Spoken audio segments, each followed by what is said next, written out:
이재명 대표는 여야 대표 회담도 제안을 물론 했습니다. 한동훈 대표는 곧장 화답하면서 일단 여야 대표 간 만남은 급물살을 탈 것으로 예상이 됩니다. 국민의힘 한동훈 대표께도 대표 회담을 제안드립니다. 무엇보다 가장 큰 쟁점인 최혜병 특검법에 대해 허심탄회한 논의가 반드시 필요합니다. 대표 회담의 제의도 대단히 환영한다는 말씀을 드립니다. 조속한 시일 내에 시간과 장소를 잡았으면 좋겠습니다. 여러 민생 과제들에 대해서 실질적인 많은 결과를 낼 수 있었으면 좋겠습니다. 한동훈 대표께서 여야 대표 회담을 긍정적으로 생각하신다고 해서 지금 대표 비서실장에게 실무 협의를 지시해 놓은 상태이기도 합니다. 허심탄회한 논의가 되기를 기대하겠습니다. 자, 이 한동훈 대표 법무부 장관 시절부터 이어온 인연입니다만 악연이라고 표현을 해도 될 정도로 굉장히 첨예하게 맞서왔던 두 인물입니다. 치열한 전국 주도권 쟁탈전이 예상된다라는 분석이 쏟아져 나오고 있는데 대선까지는 아직 2년이 넘게 남았습니다만 초기 기선 제압이 여론 형성에는 굉장히 중요하다라는 분석도 많습니다.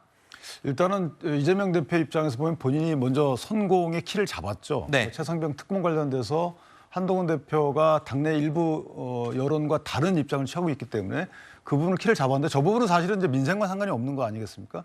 그리고 한동훈 대표도 진상규명에 대해서는 찬성을 하는 입장이고 그 방법을 달리하는 입장이에요.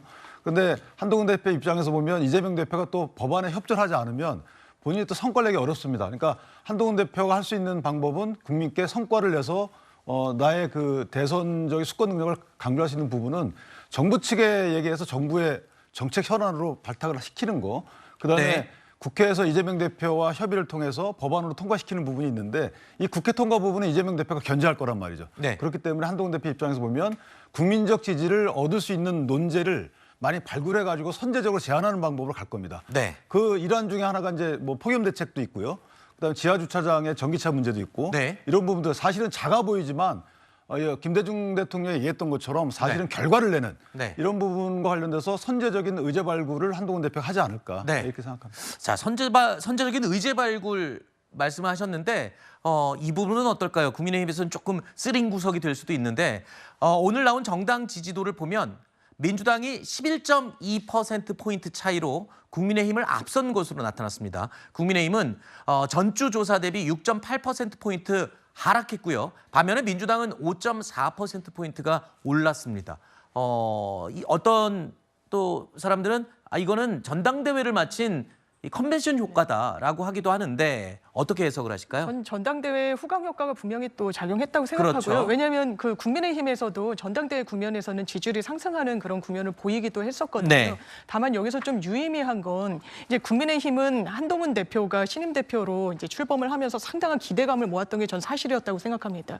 여기서의 기대감은 단순 정통 지지층이 아니라 중도층도 뭔가 달라지지 않을까? 그런데 그 부분과 관련해서 한 달 동안 최소한 성과로 지표로 나오는 성과는 좀 미비하지 않았나. 왜냐하면 대통령 지지율이 좋지 않았을 때 국민의힘 지지율이 연동해가지고 떨어지는 부분은 대통령에 대해서 쓴소리나 어떤 대안을 마련하는 데 있어서는 한계를 뚜렷하게 보여줬다라는 것이거든요. 네. 지금 한동훈 대표도 최상병 특검과 관련해서도 어떻게 보면 우물쭈물하는 모습들 그리고 지금 뭐 마이크로한 어떤 정책에 대해서는 의견을 내고 있지만 어떤 대안이 되게 뚜렷하진 않습니다. 네. 뭐 폭염 대책과 전기세 인하 대책 당에서 화두를 던져도 당장 원내대표가 이건 좀 어렵다. 이 세원 발굴과 관련해서도 좀 부정적이다. 이런 입장에 탁탁 막히는 부분을 제대로 돌파하지 못하는 부분이 이런 지표에 녹아져 있는 게 아닌가 싶습니다. 네, 아까 정책을 가장 먼저 효과적으로 한동훈 대표가 뽑아낼 거다 얘기를 하셨는데 지지도 면에서는 컨벤션 효과 말고도 지금 약간 제대로 행보를 하지 못하는 부분을 지적한 것 같거든요.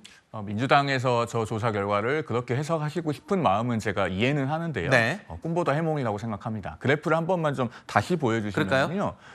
지금 11.2% 차이가 나왔다고 하는데 맨 왼쪽에서 지금 국민의힘의 지지율이 42%대일 때가 7월 3주 아닙니까? 네. 저때 이제 국민의힘 전당대회 때문에 여론조사를 하는 것이 임박해 있던 시점입니다. 그러면은 저 때는 국민의힘 지지층이 여론조사 전화를 굉장히 적극적으로 받습니다. 네. 이번 조사는요 8월 14일부터 16일까지인데 저 기간은 민주당 ARS 조사가 임박해 있고 ARS 조사가 실시되던 시점입니다. 그러면은 민주당 권리당원 지지층은 굉장히 적극적으로 응답을 하고 네. 반면에 이제 국민의힘 지지층은 그만큼 빠진 것이죠. 네. 저 조사가 응답률이 2.7%거든요. 네. 그러면 저 정도 응답률이면은 어느 쪽 지지층이 적극적으로 전화를 받느냐가 굉장히 많이 좌우를 합니다. 알겠습니다. 결국에는 그 컨벤션 효과 때문에 저렇게 됐다는 설명을 하신 거잖아요. 그러니까 정책의 실책보다는 컨벤션 효과가 반영된 거다라는 설명입니다.